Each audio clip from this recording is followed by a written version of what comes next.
Hey guys, welcome back to Off the Script podcast, second one of the year, and we're joined by JT, Mr. Thorbs. Say hi to everyone. How's it going? It's going all right. It's going all right. We're also joined by Joe. Galaxy S7. Yeah. And myself, Joe Z. Also AKA Jack Sparrow. Yeah, also known as Jack Sparrow. Yeah. So this is just a general chat, I guess. How have we all been? Go on, Jack. Yeah, not too bad. Bit of a change up the past couple of days in terms of training, but needs must at the moment. Just getting in what I can. I can't complain because I'm luckier than most. So, but I'm back to the. Well, I say back to it's actually earlier than it was before. So now I'm on the 2 o'clock wake ups. Shit. Ready for a 4 o'clock session. So what time are you sleeping? That's the thing. Like, apart from the first day when I had to make because I found out on a Sunday that I couldn't train on the Monday, so I had to arrange another. So apart from the Sunday night where I slept like 4 hours, it was a quick turnaround. Normally, I'm still getting the same amount of sleep because I just get to bed pretty early. I'm talking like maybe 7:30-ish. Okay. So I'm still getting the sleep in, but it's just not the same.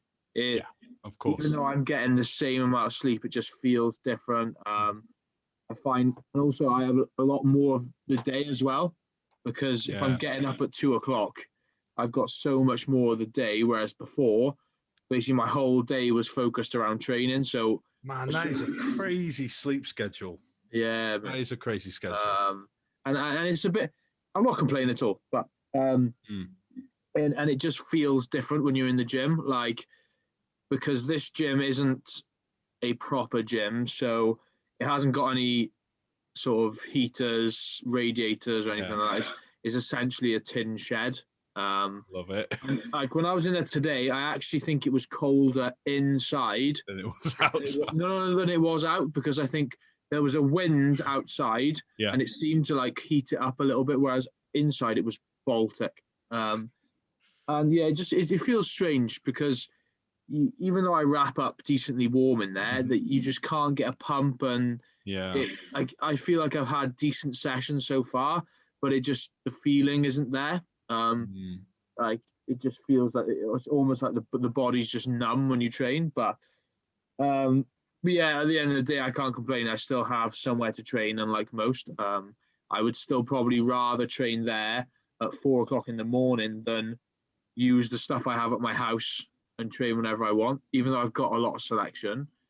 I just don't have the machines and stuff. So for now, I'll take that. I think in Wales, we're fortunate enough that I believe the government are edging on the side of gyms being one of the first things to open, which is basically the start.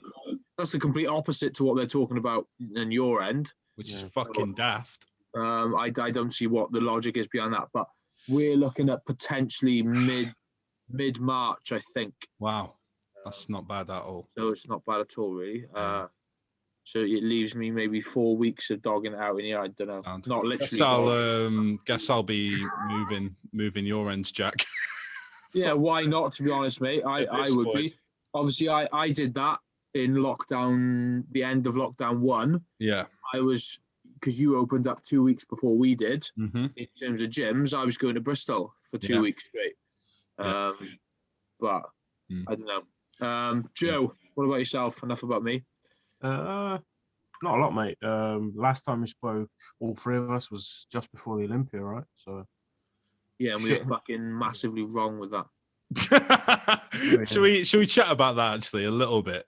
I was gutted, really. Like, I had my Phil Heath t-shirt. I was like, Phil's gonna fucking smoke people. Yeah. And you know what? And me and Joe as well. That entire fucking episode was shitting on Rami so much because we were like, nope, he's going to do the same thing he always does. He's going to be a miss again. To be fair, I kind of was right about Rami. Yeah. Like I said, but like, I don't think anyone expected it. I don't think so. But I think I do feel like everyone was waiting on it and has been waiting on it for so long that when it finally happened, I think everyone was almost a bit relieved.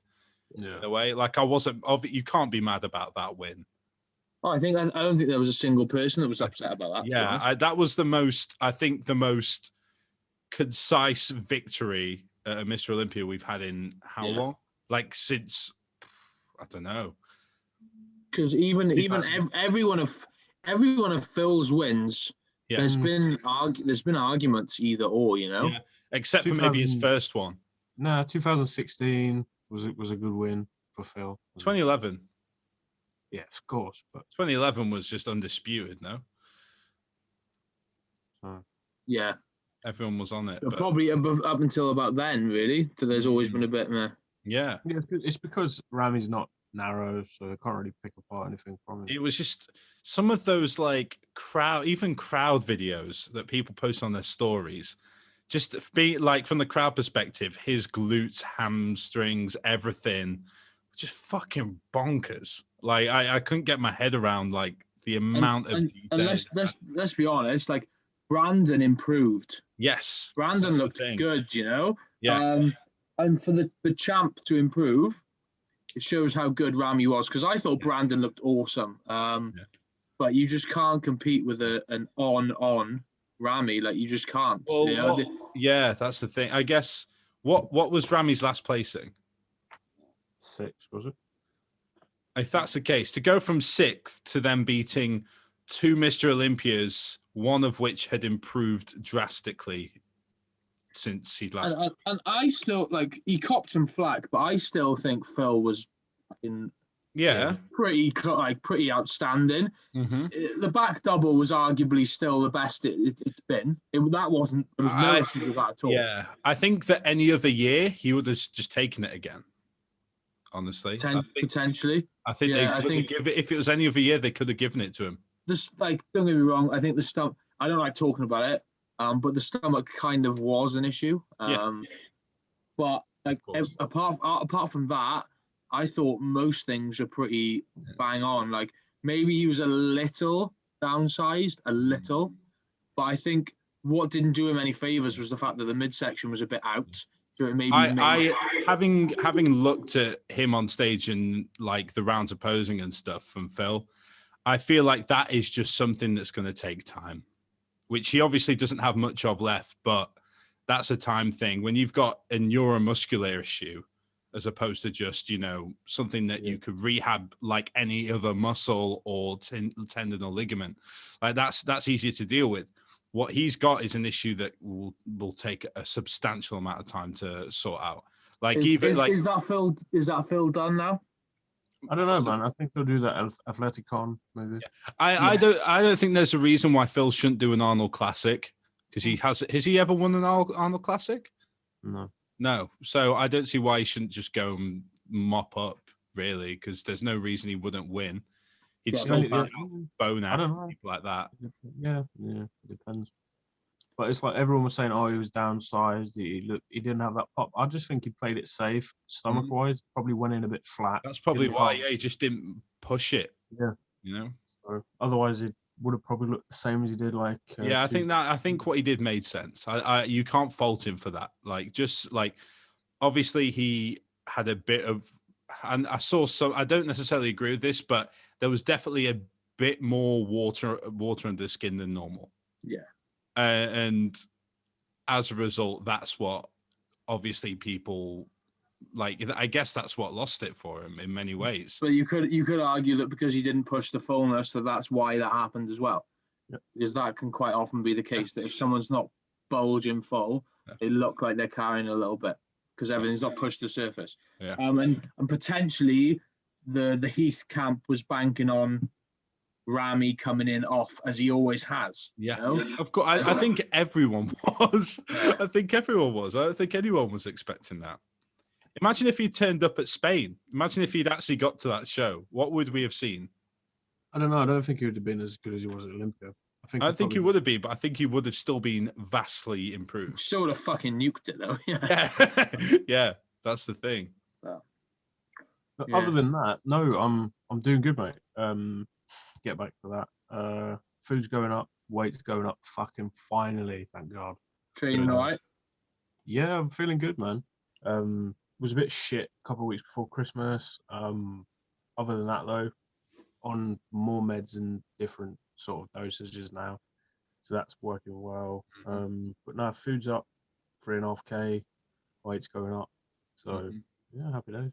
Training's all right. I got a decent bit of shit here, but yeah, I'm all right, man. Thank you. Good. Likewise, I'm all right. Life got a bit hectic this past month because I've had assignment deadline after assignment deadline, and I've got a dissertation that I'm in the middle of, and I've got a bunch of other. Yeah, it's a lot. But what are you doing it on? Huh? What are you doing it on? I thought, do you know what? Let's announce this. I thought it'd be quite an interesting one for any female viewers out there. So I study strength and conditioning, sports nutrition. So mine is actually highly focused towards, I guess, bodybuilding in many ways. So I chose to write a dissertation on basically what I came from the perspective of what could I learn from this dissertation that will actually apply massively to me eventually in coaching.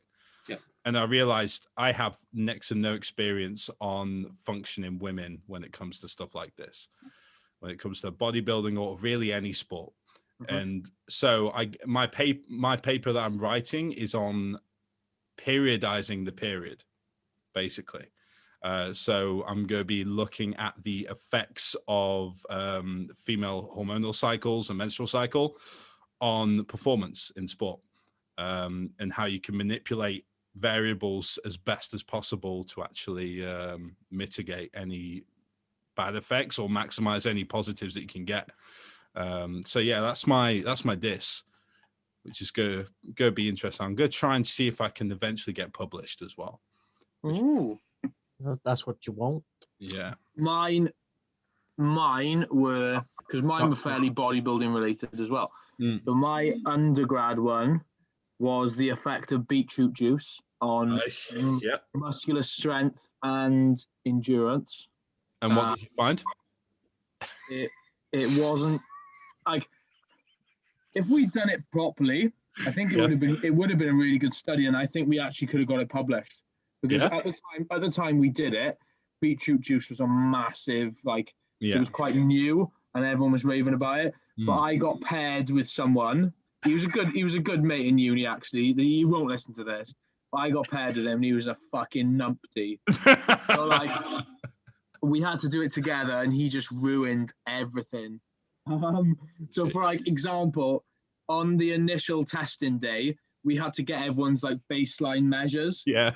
So I went to get all the equipment because you had to get loads of kit. I said to the lad, I was like, right, just keep them in there. I'll get all the kit and then we'll get their base measures and then we'll get them warmed up.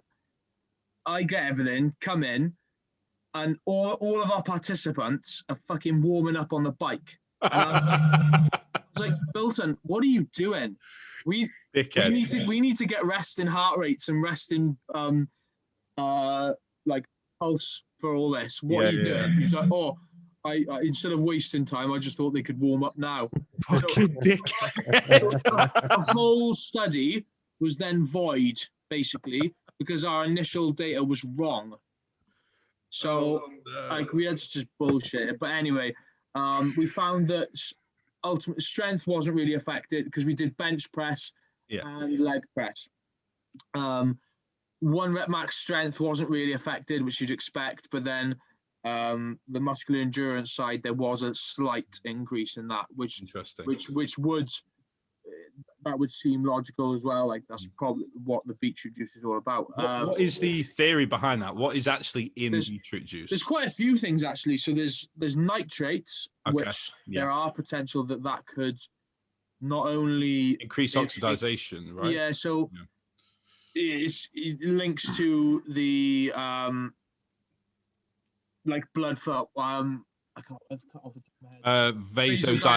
Vasodilation. It's linked in with all of that. So the same pathway as citrulline and stuff. Yeah. So it's all in that pathway. And then nitrates also can increase strength, but we didn't see anything with that. But anyway, and then my master's dissertation, I thought the same as you. I wanted to do something that's quite bodybuilding related, even though, because I did S&C for my master's as well. So they fucking hate bodybuilding. Yeah, they do. Like, I get shit on so much for it. All they care about is like fucking clean and jerks and I've got a funny story about that after you. Go on. And then, so I decided to do the effects of an internal versus an external focus on muscle activation. So basically, if you think about the muscle you're working versus if you just think about moving the weight, so the effect that has on the amount of muscle you recruit. So as you can imagine, the amount of kit we had to use for that was ridiculous. Like thousands of pounds worth of kit. And that was when I was in like peak dieting for a show. Fuck, man. And I had to bring all the kit from the main uni over to the lab, which was like a 5-minute walk. And I had to carry all this kit. Like 5 pounds of fat that one day. Honestly, people will laugh at this and think I'm pathetic, right?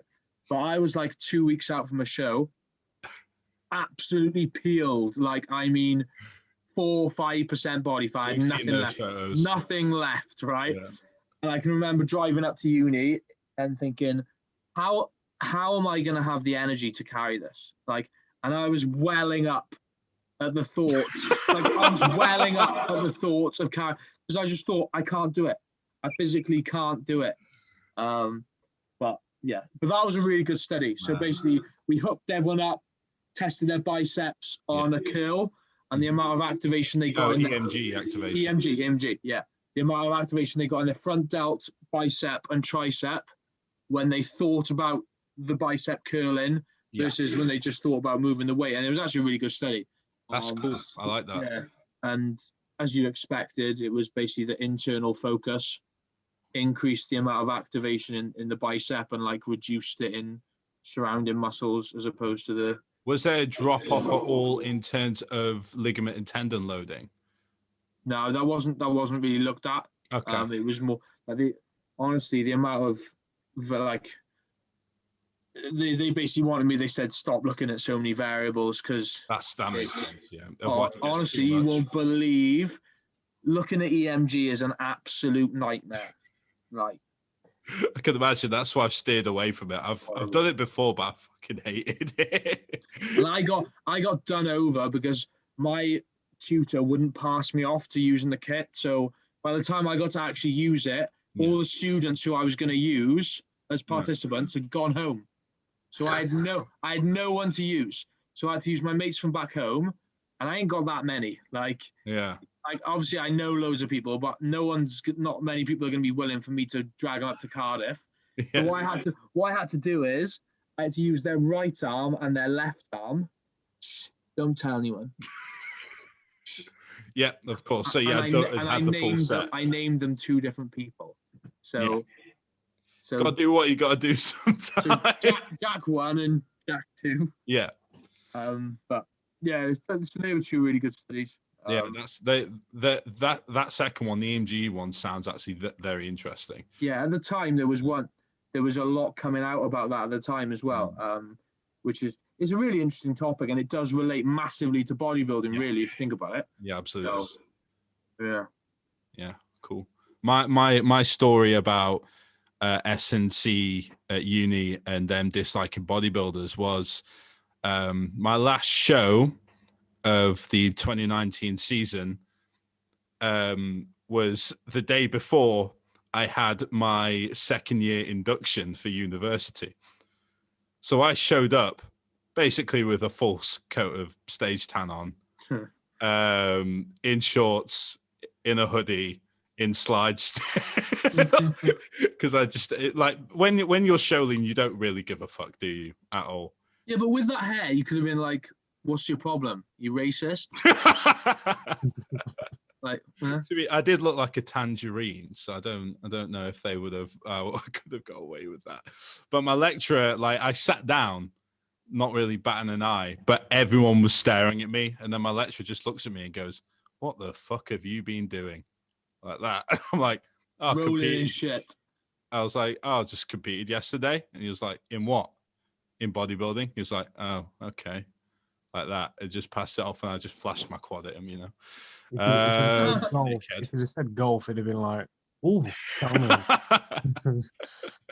Yeah, exactly. If it would have been anything else, he would have been about it. But fucking chess, bodybuilding. anything. Doesn't matter. They hate it. Yeah, it's weird. It's weird that, like, in S&C, bodybuilding is almost seen, aside from like 3 or 4 people in the field, like Brad Schoenfeld, Aragon, and like a few other people. Aside from that, it's like people trying to avoid it like the fucking plague. Like, people hate it. I don't know why. Oh well. We'll get there eventually. We'll figure out all the answers to our bodybuilding questions. Speaking of bodybuilding questions, do we want to get round to some, gents? Let's do it, man. Yeah. So, Jermaine, you better be ready to pull up some pictures. Wait, Who what? are Okay. the best 3 Mr. Olympia? Right. Okay. Let me open. 1 second. Let me pull up something. Is there any sort of challenge to? It was just best Ronnie? 3. And No, what I'm saying is there anyone going to challenge Ronnie? I don't think so. I don't think so. Maybe if we do another episode in 10 years, Rami might. But other than that, no, I don't think so. Let's. Do you think that Rami has the potential to get to that stage? I don't think. How old is Rami anyway? He's pretty young still. Mid-30s? Yeah, mid-30s, but I don't think he has the muscle bellies to look the same. Okay. In my opinion. But from no what matter I'm aware, how big he is, there you go. His frame is huge, but he muscularly, at least in my eyes, if you stand him next to Ronnie, who for the most part of his career weighed less than Rami, he still looks bigger, muscularity-wise. Yeah, absolutely. Look at, like, it's some of his insertions, man. Like, I don't even want to say he's not bubbly, really, is he? No. His arms are. He's not actually that bubbly a physique, but he is just big and dense. Yeah. Like that. Like, you can see it in the quality of the muscle how dense he is. Yeah. But he's relatively fresh though, from what I'm aware. Like, he is. Yeah. He doesn't carry many injuries from what I'm aware. So, has he got the potential to maybe push on a little bit? But still, I don't know. People were putting up comparisons of him and me. Like, it's not even the thickness and bubbliness to Ronnie literally destroys it. Yeah. Yep. Yeah, Ronnie's a joke, man. He's just Ronnie though? 98, 99. I like 99. I quite like. Yeah. Yeah, me too. Pull it up. Show the people the goat. Ronnie, 1999. That's all you have to do. Yeah. Hey, look at that slide. 2004, 2004. Move us over there. Like, that is bubbly. Like, look at that. Yeah. Look at the lower back. Boom. That's at the British Grand Prix. Because that's one thing Rami's not dominant in. Yeah. His back is not that dominant. And for a big guy, it's really weird. Yeah.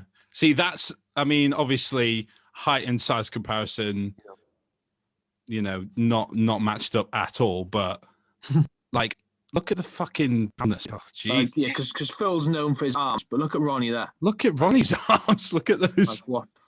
Those peaks on those biceps, man. Ridiculous. I don't think anyone's really going. No one has, and no one will ever be better than Ronnie. Will you argue that that's potentially the second best there though? That shot on that day, quite possibly. Not for me. Who beats that, Heath? Dorian. Oh, Heath. Oh, I'm saying in second place. Who beats that? Phil Heath from the back. In general, which was that? Is that 13? That's 2011. I think. Yeah, 11 or 13. Yeah. Are you sure it's 11? So. Not giving me just do it. I don't think so. Front to back. I think Phil's physique is better, but I still think Dorian wins more shots than Phil does. So Was that him? I don't know. Yeah, that's 2011. That's 2011. I like Phil 2013.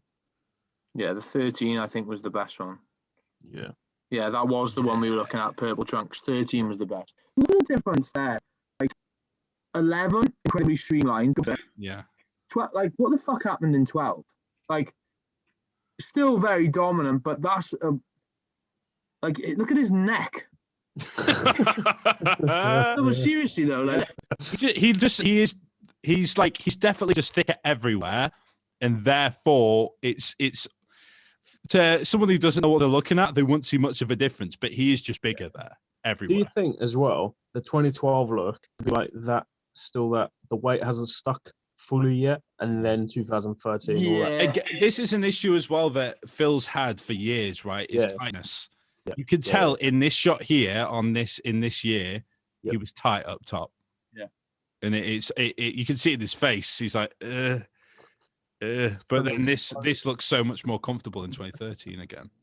Yeah, so it's true. So we got Ronnie, we got Phil. Who's third? Dorian or Jay? Yeah. Who you got? You got to pick one. I think if they stand next to each other, I think Jay's winning it. Personally. Really? Yeah, but it's just different. It's just different eras, though. No, I mean like shot. If you go shot for shot, who do you think wins?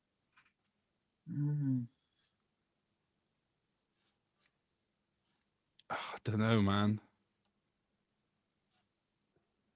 I mean, 2009 Jay is crazy. He from the front. I think from the front he actually smokes Phil.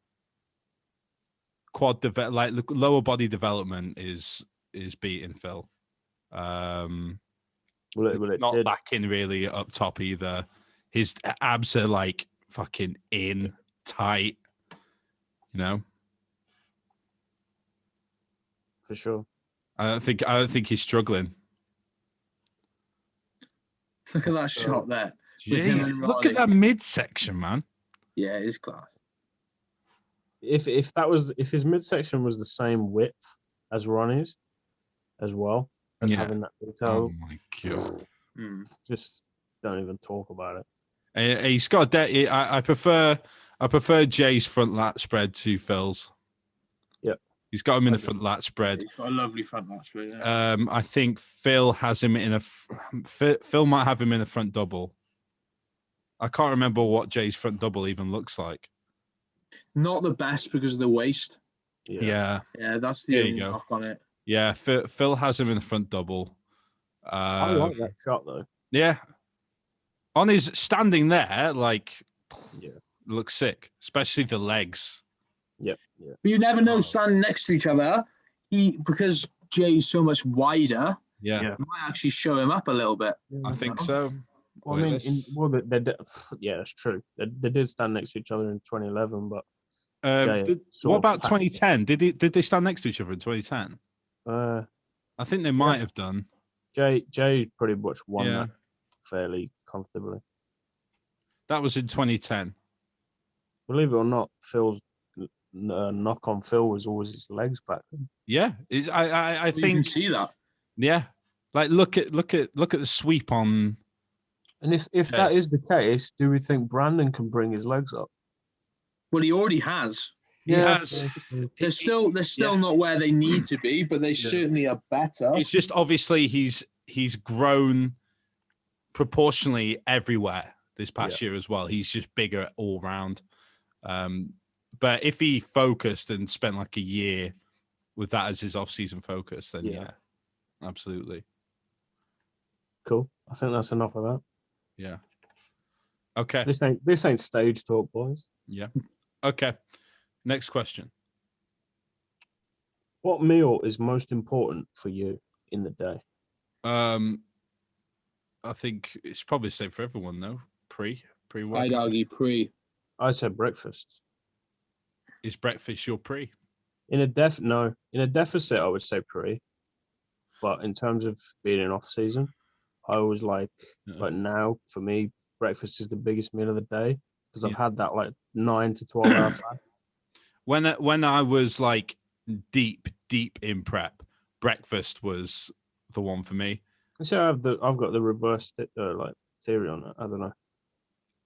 My first meal is potentially my smallest of the day. Yeah, it is. Yeah. Well, like I found breakfast to be not necessarily the most crucial or important in terms of performance, but in terms of actual feeling alive at the end of prep. Post cardio, like fucking breakfast hits different. So, especially after you've had some yihimbine in your stomach, some insulin. Some insulin. If I was on insulin and looked like I did when I was competing, I'd be upset. Bring it back to the pictures, Jermaine. Come on. Yeah, my bad. So what are we looking at now? Where are we at? No, we shouldn't be looking at them. I'd say pre-workout probably is my. Okay. I'd say it's most. You could argue that if we're talking about what's the most important, you would potentially say post-workout. If we're talking what's most important in terms of like growth and recovery, etc., you'd probably argue post-workout. Like you can go into a session fasted, still get a good session in, but if you fast after your workout, you're going to be fucked. Yeah. Like, oh yeah. You got no chance Your of recovering. glycogen is depleted. You are tired. It's like what Meadows always says. Like, if you think you can train hard and then meal timings and the timings of your carbohydrates don't matter, he said, well, how about you try and not eat after you train and see how long you last doing that? Like, you won't last very long. And then I'll prove to you that you need to. On the few occasions, like in the past year where that's happened as a result of bad timing or whatever, or like not having anything laid out, or if that's happened to me before, which it has, if I sit down after training having not eaten, I just fall asleep. I pass out in my chair. I can't stay awake. I'm just like, oh fuck this. I just pass out in my chair, like with my phone in my hand or whatever. But it's not even that. It's just in terms of like then your ability to recover, and it's just massively down. Yeah, it's in the dirt. It's in the gutter. Go on, Jack. Let's have a look. Best thing you've learned in the past 12 months? Look after your digestive system.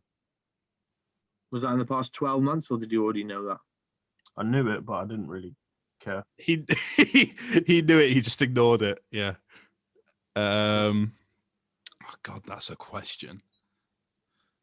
It's either that and Boris is a cunt. Don't take people around you for granted. So. That's a great one. For me, creatine is a wonder drug. Everyone should be taking it. No, sniff it. Yeah, yeah, very anabolic. For me, brain growth. For me, yeah, I'm pretty similar to Joe. Actually, don't take the people around you for granted, because when you're stuck in isolation, in lockdown, and you're on your own, the people who are still sticking about and taking care of you, they're the ones that matter. And when you're just a pair of eyes on screen without a mouth. Yeah. Wait, how can I can bring the camera closer to me? There you go. Whoa. There we go. But what about you, Jack? Yeah, I probably, mine's probably like quite, it agrees with what you've said in terms of like people around you and stuff. I'd also say, kind of not,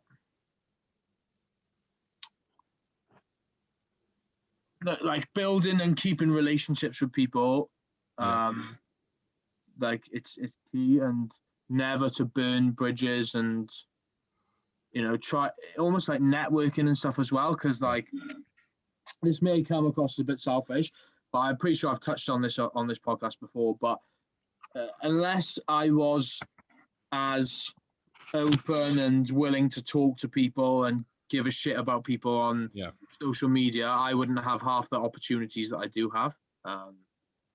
For example, the gym that I trained at for 16 weeks in the first lockdown, in summer last year, that came about because, you know, I would now and again have a chat with someone on Instagram.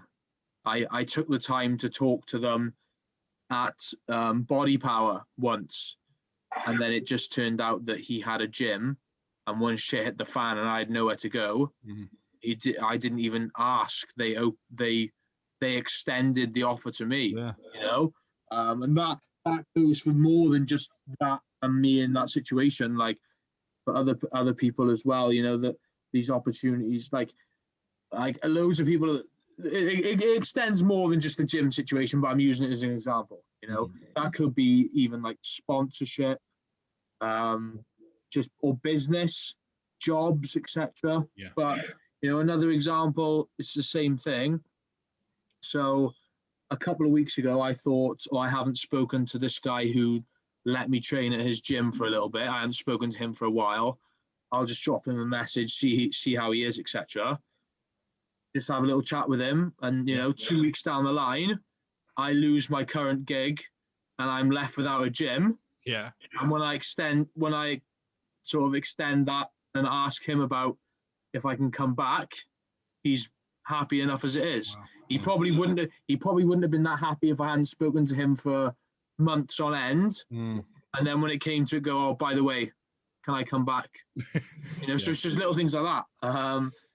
So, you know, always like show an interest, and like even the people like your friends and stuff, you know, always show that you're interested in them. Even if you have nothing, even if they have nothing to give or there's nothing for you to gain off them. That's what I'm saying. Even if you don't really give a shit. No, but honestly, if you, I'm making myself out to be a prick here, but I'm very self-absorbed. Yeah. I've got a lot on my mind about myself all the time. Yeah. Deep down, but it's the same with a lot of people. Deep down, they don't really give a shit about anyone else. Yeah. You've all got your own issues, you know? But just by potentially showing a bit of an interest, it means a lot to people. Yeah. You know? And I know there's a lot of talk about mental health and stuff at the moment. It does piss me off a little bit, but no, but it does, because, you know, like everyone's got an issue, really. I think touching on that topic, I think that mental health at this point might be getting thrown around a little too much. Yeah, like mental health as opposed to having an issue. Yeah, I don't like the idea at the minute, especially. Although I agree with the point that's being made, I don't like the idea of mental health being used so divisively as it has been recently. Like, don't get me wrong, I am very pleased that it is being talked about a lot more, and hopefully a lot of people can be helped with it. However, a lot of people are claiming it when they don't really know what it is. It's fucking life. It's, half the problem. It's just fucking life, you know? If I have fucking people are around our age, you know, not to try and say that I'm not one of them, but, you know, been coddled and brought up in a certain way where they think everybody owes them something, and that's the thing I'm most grateful for bodybuilding. Because you have to go in there, you have to fucking put the work. Do it yourself. You got to do it yourself. You learn merit. You learn the value of your own merit. You have to put the work in to see any kind of reward. And if you apply that everywhere, you know, in your life, you're gonna get good things. And don't take the piss and say blah blah blah, or fucking put on your Snapchat that you're crying your eyes out and I've had enough of this, and just fuck off, grow a pair and just fuck off. Because if you really had an issue, you would certainly not want to be showing people that you're crying on your social media. Well, we talked about this actually. Right? All three of us have had problems. Yeah. If you have a real fucking problem, you tend to compartmentalize and internalize everything. Like, I know there's a lot more now, people saying like you should speak out about it and stuff, but like, if you really, really have an issue, you don't speak out about it to many people, that's for sure. Nope. Yeah. You certainly don't tell your thousands of fucking followers on Instagram, that's for sure. Mm-hmm. So that's what I mean when I say divisive. Like, if you use it to peddle an agenda or an opinion or an ideal that suits your, you know, occupation or whatever, or suits, you know, yourself and gives you some sort of gain, whatever that might be, whether that's, you know, clout or financial gain, whatever. If you're using that, that just it doesn't sit right with me. It just feels a bit slimy, you know. But took a bit of a turn, that did. I know, yeah. Anyway, back on track. Next question. Do you vary your jam, Jack? Or is it the same one every day? Question. Well, we'll get to the meat and potatoes. Every day I won't use the same flavor for all four halves. I will use two. I don't want to be eating the same the whole time. So I'll choose 2 that day. There's a top tier 3 that I alternate between. Okay. Has to be Bon Maman. Okay. The brand just has to be. Other brands are available, but no, that's the best one. Hartley's not affiliated. Hartley's bit peasant for my liking. Okay. No affiliation with Bon Maman personally yet. Yes. When's your birthday, Jack? I'm going to send you a jam set. 26th of March. Save it in your diaries. 26th of March. That's close. Save it in your diaries. I'm going to set a reminder.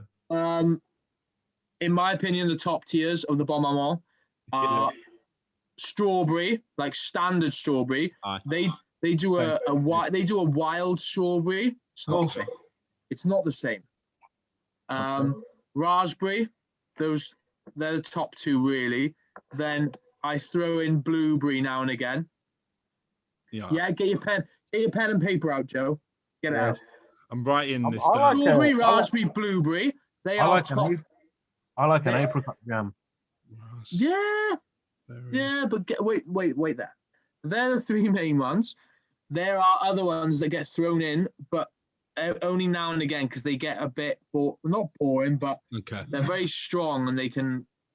Fig jam from Bon Maman is fig in general. Very good. Yeah. Fig. Then also they do 2 different plums, and I'm trying to remember which is the better one. Damson plum. Right. Is very good. They do a Isabella plum, which isn't quite as good. The Damson plum is class. Quite. You know this is getting cut out and snipped and put on Instagram. No, well. But then everyone will know what the top tier jams are. Jack, another important question. Is there any sort of like, you know, way sometimes you get jams where they pair and mix flavors together? What are your opinions on that? Depends. If it's 2 berries, that's fine. If it's a bit out there like fucking, I don't know, orange marmalade and toffee or some. No. For example, back home we've got a jam which is like a it's like an alcohol based jam. Yeah, I got brought a prosecco and something like that. Prosecco and something. It was buzzing. I took one bit of it and threw it out. Wow. Okay. So you're a traditionalist. I won't name who bought it for me. They may potentially watch the podcast. But very good. Yeah. I'll consider that. I've taken some notes. I'll send some your way. Yeah, they're all top tiers. Excellent. Next question, Joe. Next question. The battery's running low, so I haven't got a long time. You mean, have you got any? Have I got any? Yeah. No, sadly. No, you haven't, because you fucking put your question box up like 5 minutes before. Yeah. I didn't even put one up. I just reposted yours. Fucking hell. He's asked this for a few people, but I'll throw it in. How do you get your nut in the game, preset or pre-workout? Ask George Osborne.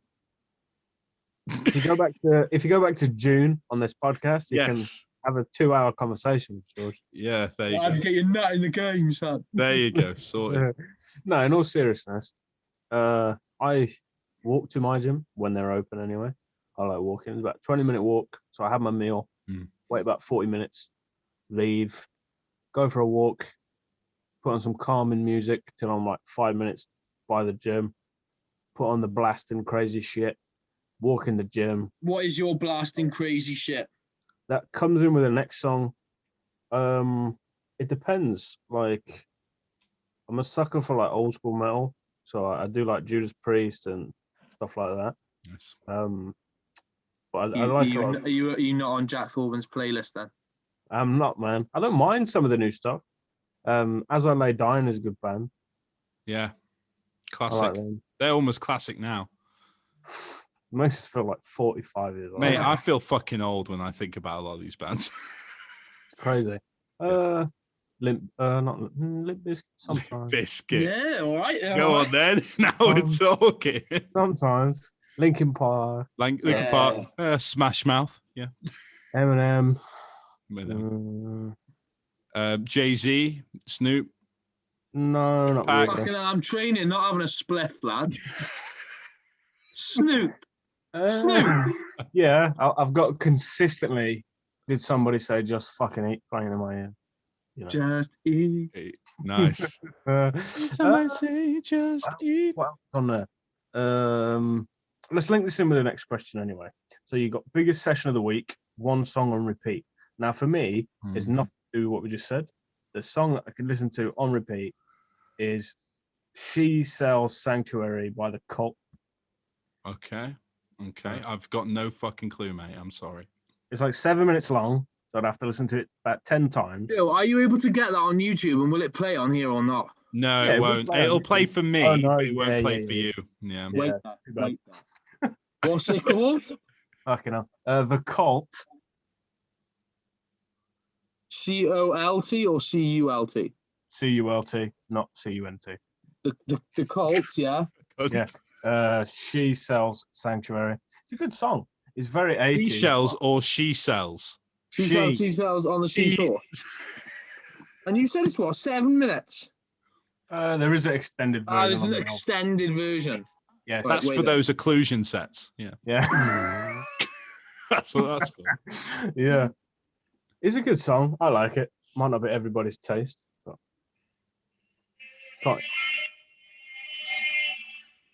you can't hear shit from this, at least for me. Wait, we need to mute ourselves, I think.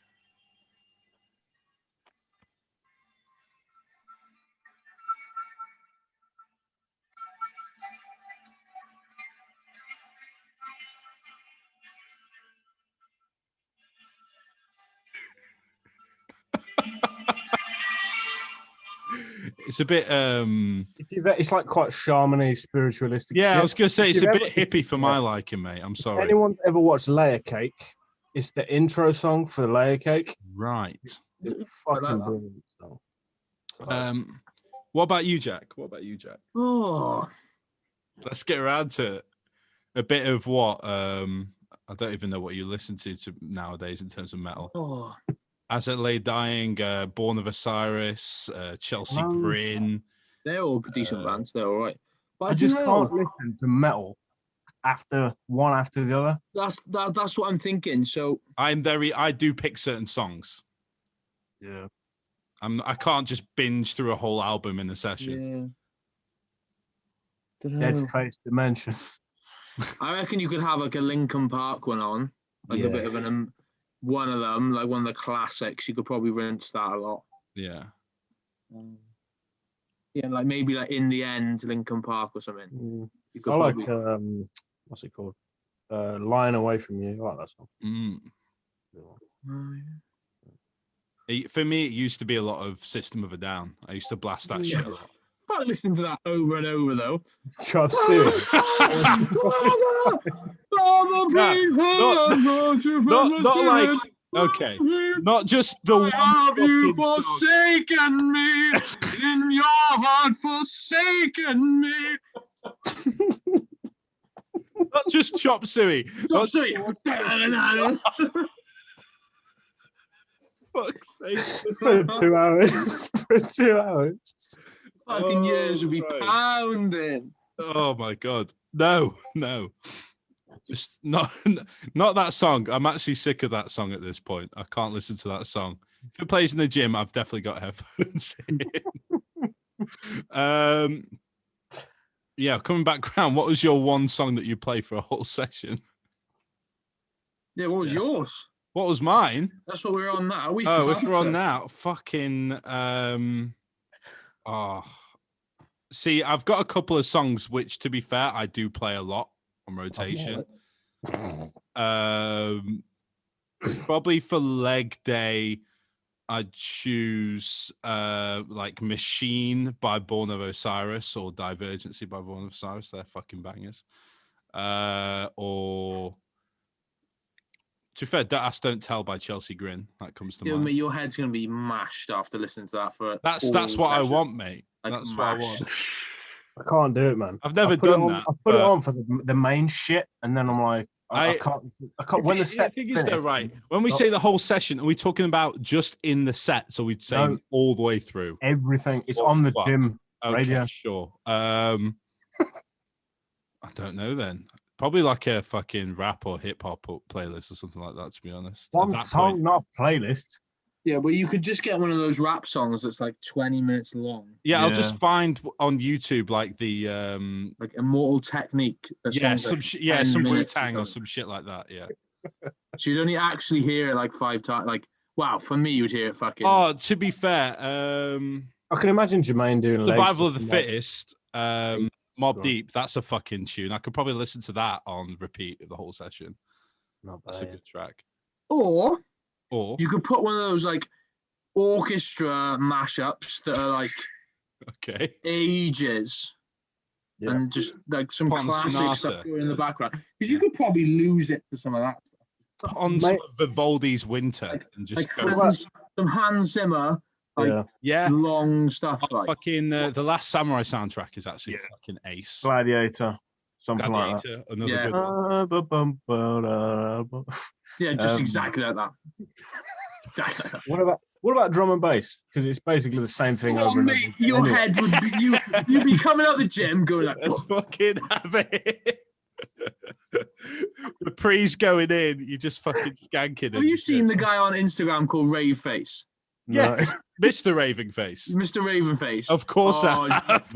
Joe, you gotta watch his stuff, mate. Man, pull it up.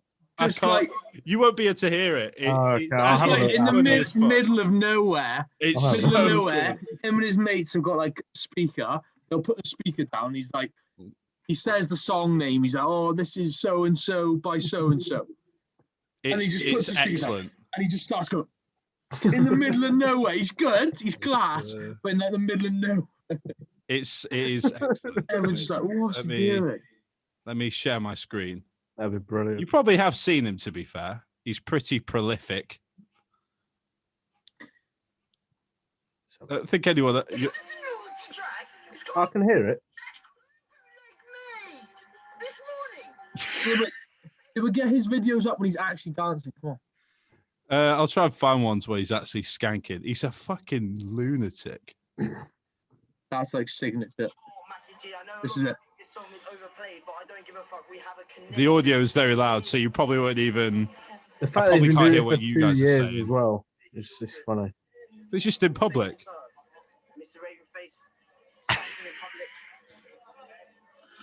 I'm gonna get rid of the audio because I don't want to get fucking copyrighted on this. So in the mid, and he's got the speaker on. Let's go. Incredible. Look at him. That's him like just so in the cup pills in him. He's got a show space on the back of him. He's playing the exact same face. Oh, it's excellent. That's Brandon, mate. Genius. Absolutely genius. It's always that face. Skank Just it's going to be trimmed perfectly to be in line with that face. Like be in line with it, yeah. Oh my god. Talking of the beard. Yes. I use the beard filter now and again as a joke. I know, yeah. That mustache. The mustache filter. And there's some support for it. So I'm debating it. Because normally that's the first thing that goes. I take it off all the time. That and the goatee. It always goes. I can grow there fine. I've got the Arab chin strap going, and I get the little bit as if it's starting to go over, but then it just disappears. Well, this is the thing. With both of you, you've got the heritage of sheep herders in the family. True. So you've got Arab goat herders for you, Jermaine, and then Welsh, lovely Welsh sheep shaggers, yeah. Should we just swap hair on the head? We shag them, you eat them, lads. Oh my god. Yeah, we're basically getting sloppy second. Oh. That's so fucking gross. Right. Next question. I'm all out. I'm all out. So final one. We'll have to make it good. From well, you could argue a fellow member of the podcast, Savannah Westerby. Big Sav. Let's have it. I hope she didn't want this to be kept private. I don't know. Bit late now. Don't care. We do this every time. Joe, I'm glad. I'm glad you don't out people like I do on here. Because I never do. I do occasionally. Yeah, it depends. Some people would be in trouble. The thing is with me, right? I outed a couple of people before. I get banned, so then the fun just stops. What do you mean you get banned? They block me. They always block me. Yeah. So I like some people. The fun ends. I wouldn't have blocked you if you outed me what I said. But... Well, off camera, we'll discuss that. But anyway, she won't mind about us. First date post lockdown. Where are you taking? No. I mean, where have you got up your sleeve? Where are you taking me? Hey. Where have you got up your sleeve? Yes. So, Jermaine, have you got a missus? No, not currently. No, I am single Pringle. Looking to mingle. And unable to mingle. All right. Unable to mingle. Have you still not recovered from prep? Yeah, nothing. Dick's still broken. Yeah, it does not work. Yeah. After all this time. So it's coming up on, how many years has it been now? Nearly 2, mate. It's coming up on 2 years, yeah. Crazy. Hang on. First, fucking hell. Well, on the 22nd of this month is mine and Katie's 4-year anniversary. So that's something. I want to try and get her on. Oh, fuck yeah. We'll do a couples cast. I won't be there, of course. Can do. Can do. You can just twirl your hair if you want. I don't know, man. I've got one in mind, actually. I have got one in my head. I don't know. It's a definite. Not so much a romanticist. I don't know. So for me, hands down, has to be an arcade. Really? Like a classic old school arcade. Like House of the Dead. Yes, boy. What's you can fucking show off with the basketball hoops, sinking them all day. Yeah. Immediately jumps to basketball hoops. Yeah, all that good stuff. Atari, play car games, all that good stuff. Yeah. I get far too into that though. Little story for you. Okay. Easter holidays in I must have been 1954. Shut up, Grandad. I must have been about 14. So we're looking at like 12 years.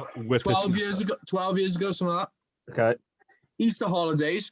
It coincided with, so I had my birthday and then I had Easter money as well. Yeah. Spoiled like that, you know. I had like 8 eggs, but then money as well. Fat kid. Yeah.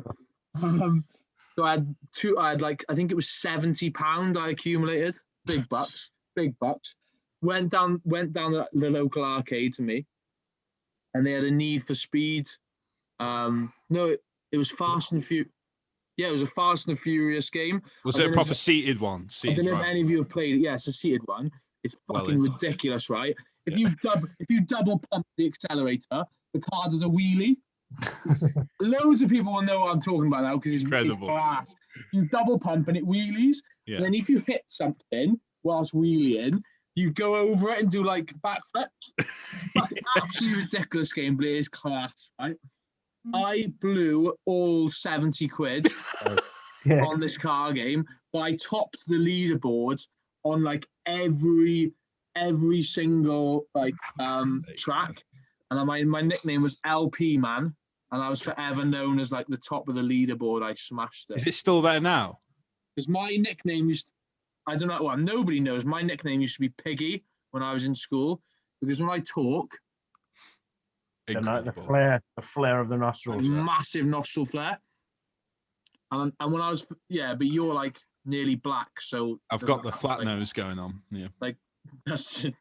Mine comes out a little bit, to be fair. Like a girl noticed it in the first week of school when I went to secondary school. Called me Piggy, and then everyone clocked it and started calling me Piggy, and I was known That's as Pig. fucked up, man. I was known as Pig for years, but then as soon as I left college, it just died. But anyway, yeah, so I was called LP Man, Le Pig Man on the game. Oh my So god! that's my pointless story. I mean, I've got an arcade story. If any viewers live down that end, know where that arcade is, please go I and. believe it's shut down. I think. Oh, Yeah, it that's has. a shame. Get it for your home gym. Fuck. Get that arcade piece for your home It's a gym. class game though. Yeah, try and get one for your home gym.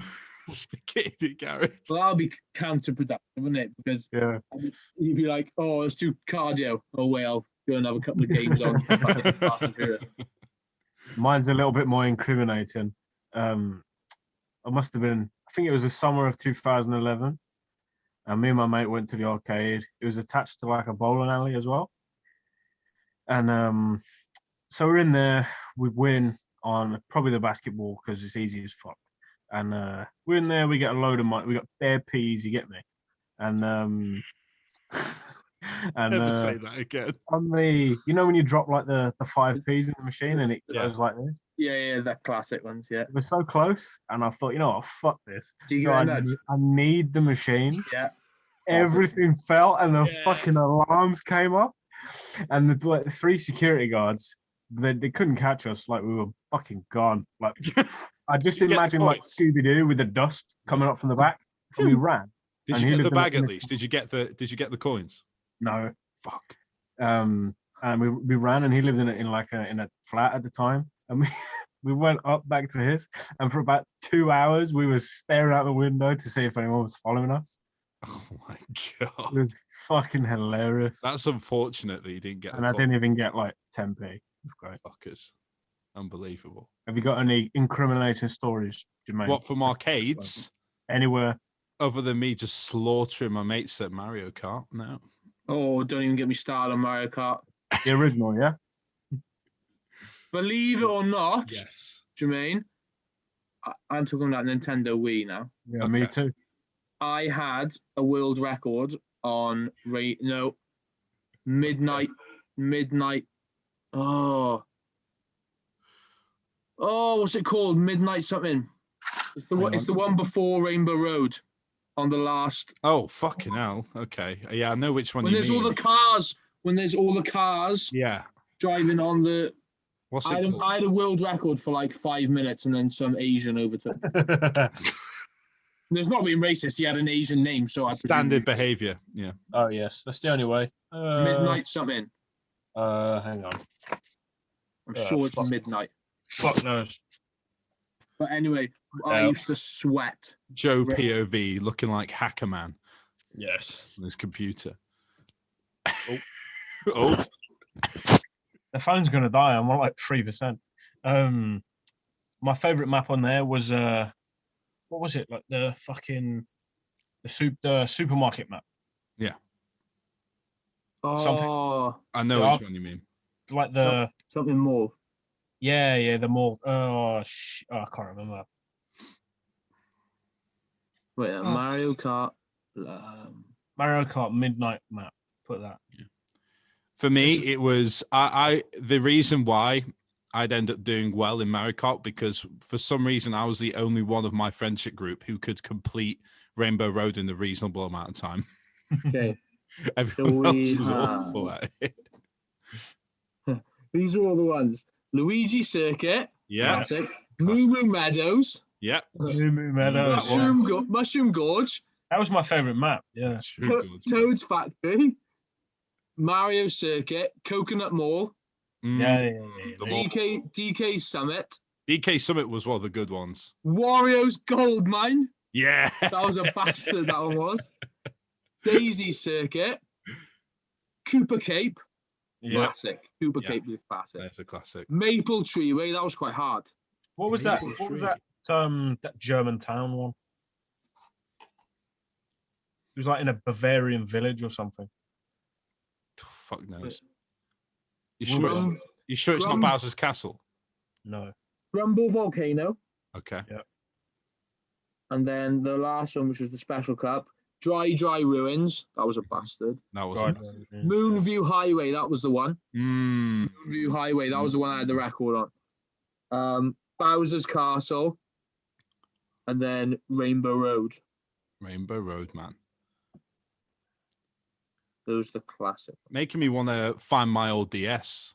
My missus has In still got her, America. what do you call it? The Wii with the What fucking Wii? controllers and everything. We got like She got the wheel controller. yeah, Class. 4 of them. So if Four. whenever this is all You over, guys let's right have a fucking party. laughs there. 4 people like. Yeah, Yeah, let's have a party, man.